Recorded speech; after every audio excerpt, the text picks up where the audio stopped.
There is a small country at the southern tip of the Arabian Peninsula. It has no aircraft carriers. It has no nuclear weapons. It does not have the oil wealth of Saudi Arabia or the gleaming financial towers of Dubai. What it has always had, is something rarer and far more valuable in the modern Middle East: the trust of everyone. For decades, Oman has been the one place on earth where America and Iran could be in the same building, where enemies could pass messages without humiliating each other, where the word neutral actually meant something. The Omanis called it their philosophy: friend to all, enemy to none. It worked. It worked for decades. And then, in the first week of March 2026, Iranian drones started falling on Omani soil. This is the story of how a country that had managed to stay above the violence of the Middle East for generations suddenly found itself inside it. It is the story of a diplomatic identity being tested to its absolute breaking point. And it is the story of a question that nobody in the region wants to answer. If Oman no longer plays this role, who does? To understand what is happening right now, you have to go back in time, not to last week, not even to last year, but to a fundamental truth about where Oman sits on the map. Oman's coastline's the Strait of Hormuz. That narrow strip of water, at its narrowest point, about 21 miles wide, is the single most important choke point in the global energy supply. Every day, roughly 1/5 of the world's oil passes through it. Tankers carry crude from Saudi Arabia, Kuwait, Iraq, Iran, and the UAE through that channel out to global markets. If it closes, the world feels it immediately. Gas prices spike. Economies seize. The ripple effect from that narrow passage can reach a gas station in Ohio within days. Oman sits at the mouth of that strait, physically sharing it with Iran. The two countries are, in the most literal geographic sense, neighbors. They look across the water at each other. And because of that, Oman has always had a special calculation to make, one that none of its Gulf neighbors had to make in quite the same way. The other Gulf Cooperation Council states, Saudi Arabia, the UAE, Bahrain, Qatar, Kuwait, are all deeply suspicious of Iran. They have been for decades. The rivalry runs along religious lines, political lines, and military lines. Saudi Arabia and Iran have been locked in a Cold War for regional dominance that has played out in proxy conflicts from Yemen to Syria to Lebanon to Iraq. Most of the Gulf states have, at various points, lined up firmly behind the American position on Iran. Oman never did. Not fully. Not loudly. And the reason goes deeper than just geography. Oman practices a form of Islam called Abadi, neither Sunni nor Shia. It is an ancient tradition, doctrinally distinct, historically inclined toward tolerance and non-confrontation.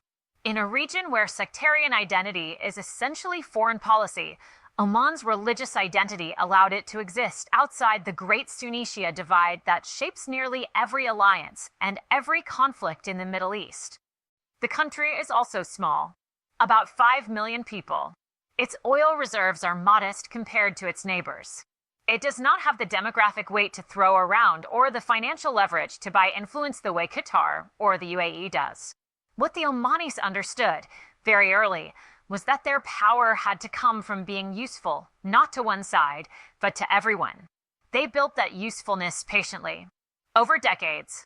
The way you build trust anywhere, by showing up, by keeping secrets, by not grandstanding, and by being there when no one else would be. The crown jewel of Omani diplomacy, the moment that revealed to the world exactly what Muscat could do, came between 2011 and 2015. The United States and Iran had not had a formal diplomatic relationship since 1980, when Iranian revolutionaries seized the American embassy in Tehran and held 52 diplomats hostage for 444 days. For 30 years after that, the two countries barely spoke. Sanctions piled up. Distrust calcified. Every attempt at contact risked blowing up domestically for whichever side reached out first. Starting in 2011, the Omanis began quietly hosting secret meetings between American and Iranian officials. Not announced. Not in the papers. In what diplomats and analysts later came to call the Muscat Channel, the groundwork was laid for what eventually became the 2015 nuclear deal, the Joint Comprehensive Plan of Action, or JCPOA. Oman offered something that neither side could find anywhere else: a room with no cameras, a host with no agenda, and a mediator who both sides trusted. That deal was historic. It capped Iran's nuclear program in exchange for relief from international sanctions. It was fragile, and it eventually unraveled when the first Trump administration walked away from it in 2018. But the fact that it happened at all, that the United States and Iran sat down and reached a framework agreement, was in no small part because Oman made it possible. Iran knew this. Washington knew it. And both sides remembered it. Which is exactly why, when tensions began escalating again in early 2026, both Iran and the United States turned to Oman once more. By January 2026, the region was already tipping toward crisis. The Trump administration had reimposed what it called maximum pressure on Iran, the same doctrine from the first term, expanded and intensified. Sanctions were tightened. Military assets were repositioned. In January, Trump threatened what he described as a lock and loaded intervention if Iran moved to harm American interests or kill protesters. He announced that a naval armada, including the aircraft carrier USS Abraham Lincoln, was heading to the Middle East. The message was not subtle. At the same time, Iran was accelerating. By December 2025, the UN's nuclear watchdog, the International Atomic Energy Agency, had reported that Iran had enriched uranium to levels approaching weapons grade and had stockpiled 460 kilograms of 60% enriched material. American officials calculated that this was enough raw material, if further processed, to produce roughly 11 nuclear bombs. Iran's government denied it was building weapons. It insisted on what it called its inalienable right to enrich uranium for civilian energy purposes. But the stockpile was real. The enrichment was real. And in Washington, patience had run out. Against this backdrop, both sides were also signaling, privately, that they might still prefer a deal to a war. Turkey, Egypt, and Qatar were working behind the scenes to arrange a framework for talks. Iran made a specific request. It wanted the negotiations held in Oman. Washington agreed. On February 6, 2026, American and Iranian delegations arrived in Muscat, the Omani capital. They did not meet face-to-face. The Omani foreign minister, Badr bin Hamad al-Busaidi, shuttled between rooms, carrying proposals and responses in what diplomats call proximity talks. The American team included Steve Witkoff, Trump's special envoy to the Middle East, along with Jared Kushner. The Iranian delegation was led by Foreign Minister Abbas Araghchi. After 6 hours of indirect negotiations, both sides described the session as a good start. Oman's foreign minister said there had been significant progress. A second round was scheduled. But privately, the gaps were enormous.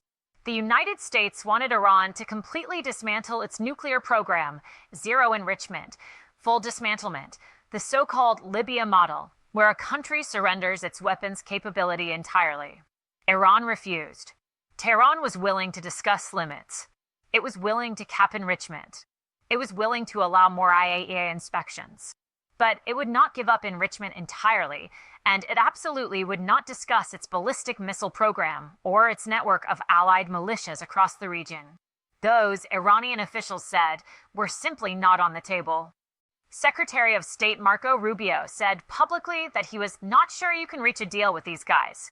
Vice President J.D. Vance expressed frustration that Iran's supreme leader, Ali Khamenei, was not directly participating in the talks, meaning that any agreements reached by the Iranian foreign minister might not actually be binding. Still, the talks continued. A second round in Geneva. A third round, also in Geneva, on February 26th. On the morning of February 27, 2026, Oman's Foreign Minister Badr al-Busaidi made a remarkable public statement. He said a breakthrough had been reached. He said Iran had agreed to never stockpile enriched uranium above the level needed for civilian energy, had agreed to full IAEA verification, and had committed to irreversibly downgrading its current stockpile to the lowest level possible. He called it completely new, a commitment Iran had never made before. He said peace was within reach. 12 hours later, the United States and Israel launched a massive air assault on Iran. The strikes began on February 28, 2026, and they were on a scale the region had not seen in a generation. American bombers and Israeli jets hit Tehran, Isfahan, Qom, Karaj, and Kermanshah simultaneously. Military infrastructure, weapons facilities, command centers, all targeted. Iran's supreme leader Ali Khamenei was killed. The Minister of Defense was killed. The head of the Islamic Revolutionary Guard Corps was killed. The leadership structure that Iran had maintained for more than 4 decades was, in a matter of hours, partially decapitated. The stated justifications from Washington shifted in real time. Trump told reporters he acted because he had a feeling Iran would strike first. Rubio said the United States moved because it knew Israel was about to bomb Iran anyway, and American forces in the region would inevitably face retaliation. Other officials cited Iran's nuclear progress. Others said the goal was regime change, bringing an opposition government to power. Oman's foreign minister, who had told the world peace was within reach just hours before the bombs fell, watched all of this from Muscat. And he began making phone calls. Iran's response, when it came, was unlike anything the Gulf had experienced. Tehran launched hundreds of ballistic missiles and drones, not just at Israel, not just at American military bases, but at every member of the Gulf Cooperation Council. The UAE took the heaviest initial blow, 137 missiles and 209 drones, targeting Dubai's port infrastructure, its tourist landmarks. The Palm Jumeirah, the Burj Al Arab area. Qatar, home to Al Udeid Air Base, the largest American military installation in the Middle East, took 65 missiles and 12 drones. Bahrain's port area was struck. Saudi Arabia was hit. Kuwait suspended port operations as a precaution after debris landed nearby. And then, on March 1st, 2026, drones arrived in Oman. 2 drones hit the commercial port of Dhaka, a major deepwater facility on Oman's eastern coast that the country had spent years developing as part of its long-term economic modernization plan. 1 drone struck a mobile housing unit for workers. A foreign laborer was injured. The second drone was intercepted, but its debris landed near fuel storage tanks. No explosion, but close enough. For Oman, this was not just an attack on infrastructure. It was an attack on something more fundamental, the idea that being neutral meant being safe. The shock registered immediately. Qatar's foreign ministry spokesperson said the strike on Oman was an attack on the very principle of mediation. The Gulf Cooperation Council condemned it.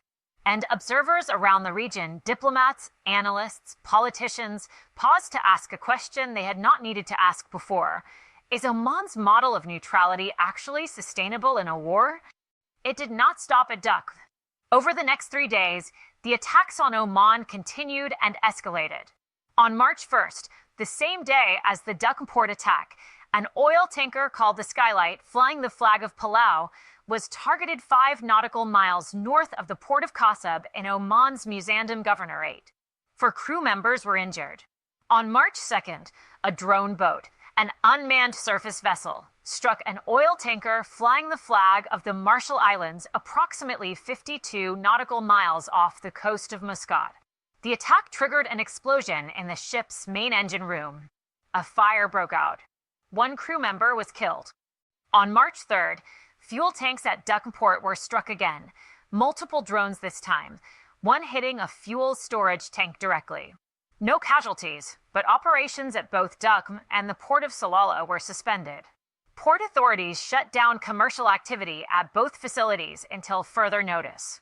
Also on March 3rd, Oman intercepted 2 Iranian drones over the Dhofar region in its south, and a 3rd drone crashed near the port of Salalah.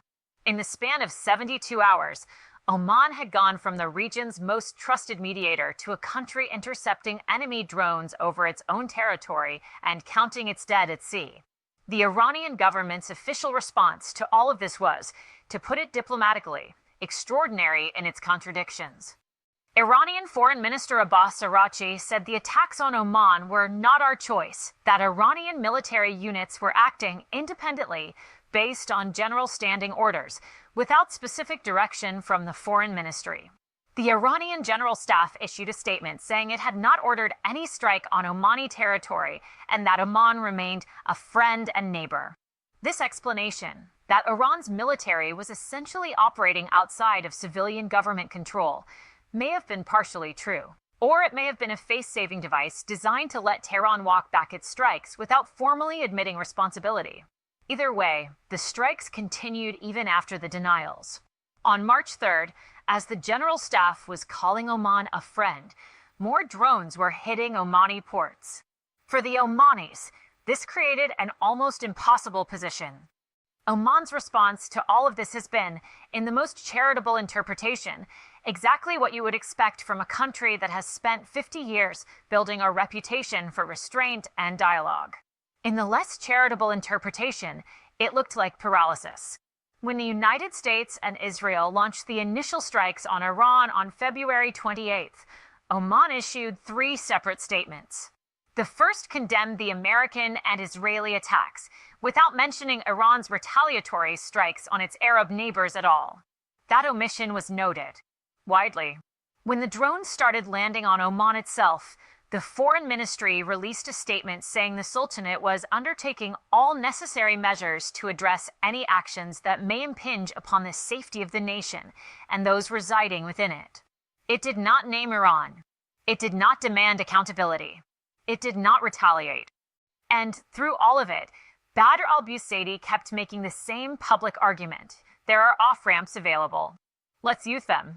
On March 3rd, as fuel tanks at his country's main commercial port were burning, Oman's foreign minister posted, Oman reaffirms its call for an immediate ceasefire and a return to responsible regional diplomacy. There are off-ramps available. Let's use them. He also pushed back directly on the Trump administration's framing of the conflict, where Trump and his officials were saying the war was necessary because Iran posed an imminent threat. Al-Busaidi maintained that the nuclear talks had been making genuine progress, that Iran had moved, that a deal was possible, and that the strikes had cut off a real diplomatic path. The Omani foreign minister held a phone call with Russian Foreign Minister Sergei Lavrov. They issued a joint statement supporting an immediate ceasefire and a return to diplomacy, offering to facilitate a settlement. He met with Vice President J.D. Vance in Washington in the days before the bombs fell, describing the nuclear talks as having produced creative and constructive ideas. From the outside, it looked like a man trying to hold together a philosophy that the world had just decided to discard. Not everyone was sympathetic. Critics in Washington, and among some of Oman's Gulf neighbors, began raising questions that had been largely suppressed during the years of Omani-mediated diplomacy. The Foundation for Defense of Democracies, a hawkish Washington think tank, published an analysis arguing that Oman's neutrality had been, in their words, part convenience, part cowardice for too long. They argued that Oman's record as a mediator, stripped of its diplomatic gloss, was actually quite thin. The 2015 nuclear deal collapsed. The Houthi ceasefire Oman helped arrange in 2025 did not stop Houthi attacks on Red Sea shipping. Oman had, in the FDD's assessment, consistently delayed confrontation rather than resolved it. And in doing so, it had allowed Iran to buy time. They argued that the United States should now pressure Oman to close the Houthi political office that operates openly in Muscat, a channel that, in their view, gives Iran-aligned forces a level of legitimacy and reach they should not have. There was also a harder question being asked more quietly in the corridors of Gulf capitals, when every other country in the GCC had been forced to choose a side, had been forced to accept the reality of Iranian missiles landing on their soil. Oman was still drafting ceasefire statements that did not even name the country doing the firing. Was that still diplomacy? Or was it something else? The Times of Israel quoted an Israeli security analyst describing Oman as part of a group of Gulf states that remained wary of openly aligning with the anti-Iran camp, suggesting that the region's diplomatic map was being redrawn in real time, and that Oman's traditional position was becoming harder to hold. But to understand why Oman cannot simply abandon its doctrine, you have to understand what that doctrine has actually built and what the alternatives are. Oman is not wealthy by Gulf standards. Its oil reserves are smaller. Its economy is more dependent on trade, on shipping, on the simple fact that goods and energy pass through or near its coast. Oman has a long-term economic development plan, Vision 2040, that is built on diversification, tourism, logistics, manufacturing, port development. Duqm, the port that got hit by Iranian drones, is one of the centerpieces of that plan. India had significantly expanded its naval and commercial presence at Duqm in late 2025, using it as a logistics base to avoid the higher-risk Persian Gulf. It was supposed to be a symbol of Oman's future. Now it was a target. The moment Oman formally aligns with the American-Israeli military operation against Iran, the moment it takes a hard public stance and abandons its role as a neutral, it loses the one thing that makes it special. It becomes just another small Gulf state with an American base on its soil. And Iran, in that scenario, has no reason to treat it any differently from Bahrain or Qatar. On the other hand, the moment Oman is seen as too accommodating of Iran as the country that keeps calling for ceasefires while Iranian drones kill people in its ports, it risks its relationships with Washington and with its Gulf neighbors, all of whom are already in a war. There is no comfortable position here. That is, in a profound sense, precisely the point. The attack on Omani soil did not just damage fuel tanks and injure workers. It forced Oman into a dilemma that its foreign policy had been specifically designed to avoid for 50 years. And the man who had said peace was within reach 12 hours before the bombs started falling was now trying to thread the most difficult needle in the region, calling for diplomacy while his country was under fire, and refusing to name the country doing the firing. There is a deeper question underneath all of this, one that goes beyond Oman's domestic politics and touches on the architecture of the entire Middle East. For decades, the stability of the Gulf was built on a series of informal rules and understandings. Countries like Oman and Qatar could maintain backchannels with Iran because there was a shared understanding, sometimes explicit, sometimes just implied, that certain countries played special roles. Mediators were off limits. Neutral ground was respected. The table had to exist somewhere, even if the parties at the table hated each other, because everyone eventually needed a table. The attacks on Oman shattered that logic. Iran targeted the country that had literally hosted its nuclear negotiations with the United States 2 weeks before. It struck the ports of the one Arab country that had refused to join the regional coalition against it.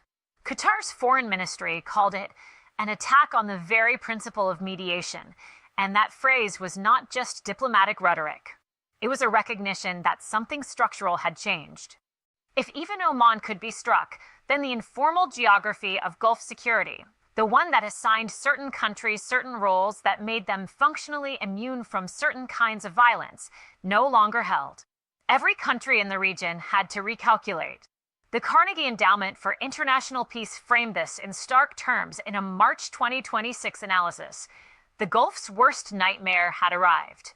Decades of careful diplomatic maneuvering to avoid direct military confrontation with Iran were, in their phrase, going up in smoke. Every GCC member had taken fire. The informal gentlemen's agreements that had kept the region's economic model intact, Dubai's reputation as a financial hub, Qatar's position as an LNG exporter, Oman's value as a neutral mediator, were all under sudden, simultaneous pressure. And Iran, having struck even its closest Gulf partner, had changed the calculus for every country in the region about what Iranian friendship was actually worth. The Atlantic Council's analysis of the first days of the war made a point that cut to the heart of what Oman represents. The fact that even Oman was targeted, it said, underscores that in the current conflict, all countries in the region are being pushed to choose a side. That sentence, measured and analytical as it sounds, describes something enormous. The entire architecture of Omani foreign policy was built on the premise that you did not have to choose a side, that a country could cultivate relationships on both sides of every divide, and that this cultivation was itself a form of regional stability. The Omanis were not being naive, they were being strategic. Their neutrality was a product they sold, a service they rendered. The Switzerland of the Gulf was not just a flattering nickname, it was a business model.